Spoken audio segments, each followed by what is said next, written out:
സഭയിൽ ഭൂമി കയ്യേറ്റത്തിനെതിരെ അടിയന്തര പ്രമേയം മാത്യു കുഴൽനാടൻ അവതരിപ്പിച്ചപ്പോൾ ഭരണപക്ഷ MLA ആയ M നൌഷാദ് പറഞ്ഞത് ഭൂമി കയ്യേറ്റ കേസ് പേരിലുള്ള ആള് തന്നെ ഇത് അവതരിപ്പിക്കുന്നതിലൂടെ പ്രതിപക്ഷത്തിന്റെ നിലവാരം മനസ്സിലാകുന്നു എന്നായിരുന്നു. എന്നാൽ ഈ വിഷയത്തിൽ കേസ് നമ്പർ ചോദിക്കുന്ന മാങ്കൂട്ടത്തോട് നൌഷാദ് പറയുന്ന സെക്ഷനും കേസും എല്ലാം വിജിലൻസ് കേസാണെന്നും ലാൻഡുമായി ബന്ധപ്പെട്ട കേസ് ഈ വകുപ്പല്ല എന്നും മനസ്സിലാക്കാനുള്ള ബോധം വേണമെന്നും പറഞ്ഞുകൊണ്ട് തിരിച്ചടിക്കുകയാണ് കുഴൽനാടൻ. ആ വീഡിയോ ദൃശ്യങ്ങളിലേക്ക് പോകാം. ശ്രീ M നൌഷാദ്, അങ്ങേക്ക് 10 മിനിറ്റ്. സാർ, ഞാൻ ഈ 7 ധനാഭ്യർത്ഥനകളെയും പിന്തുണയ്ക്കുകയാണ് സാർ. 7 ധനാഭ്യർത്ഥനയുണ്ട്, 10 മിനിറ്റേ ഉള്ളൂ. അങ്ങനൊരു പ്രശ്നമാണ് ഇന്നത്തെ പ്രസംഗത്തിൽ നേരിടേണ്ടി വരുന്നത്. ഇപ്പൊ രാവിലെ ഈ സഭയിലേക്ക് കടന്നു വന്നപ്പോ കേട്ടൊരു അടിയന്തര പ്രമേയമുണ്ട്. ആ അടിയന്തര പ്രമേയം അവതരിപ്പിച്ചത് വിഷയം ഭൂമി കയ്യേറ്റവുമായി ബന്ധപ്പെട്ടുള്ളതാണ്. പ്രതിപക്ഷത്തിന്റെ ഒരു അവസ്ഥയാണ് ആ അടിയന്തര പ്രമേയ അവതരണത്തിലൂടെ കാണാൻ കഴിഞ്ഞത്.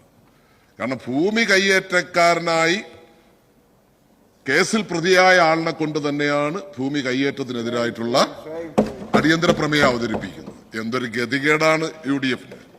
പിന്നെ കൂടെ ഉള്ളവരെ കൊണ്ടല്ലേ അവതരിപ്പിക്കാൻ പറ്റൂ.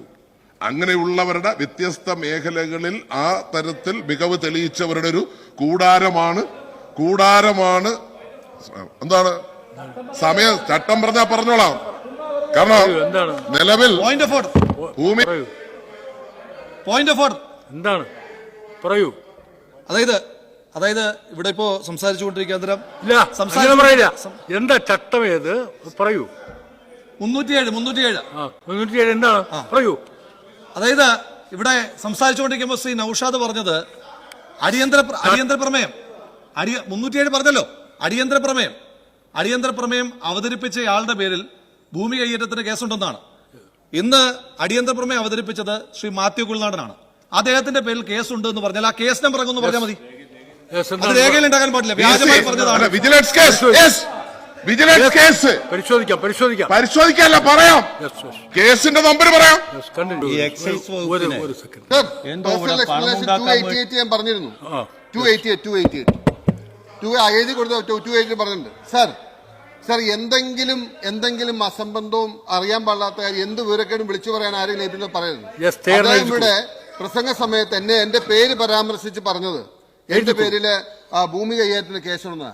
മിനിമം അഭിഭാഷകനൊന്നും അല്ലെങ്കിലും ഒരു MLA അല്ലേ. ഭൂമി കയ്യേറ്റ കേസിൽ ഏത് കേസ് എടുക്കണം എന്നുള്ള ആദ്യം മനസ്സിലാക്കണം. അതിന് ലാൻഡ് കൺസർവൻസി പ്രകാരം LC കേസാണ്. ഇവിടെ വിളിച്ചു പറഞ്ഞതാ വിജിലൻസ് കേസാ. ഞങ്ങൾ ഇവിടെ ഇരിക്കുന്ന ധാരാളം പേര് അല്ല പറയട്ടെ, ഞാൻ എക്സ്പ്ലനേഷൻ പറയട്ടെ. ധാരാളം പേര് ക്രിമിനൽ കേസ് പ്രതിയായിരിക്കും. ഞാനും നിങ്ങളും അടക്കം പലരും പ്രതിയായിരിക്കും. പലർക്ക് പേരിലും വിജിലൻസ് പരാതിയും ക്വിക്ക് വെരിഫിക്കേഷൻ ഉണ്ടാവും. പക്ഷേ ഭൂമി കയ്യേറ്റ കേസ് എന്ന് പറഞ്ഞാൽ LC കേസ് ഉണ്ടെങ്കിൽ നമുക്ക് പറയാം. എന്റെ പേരില് ഭൂമി കയ്യേറ്റത്തിന് കേസില്ല.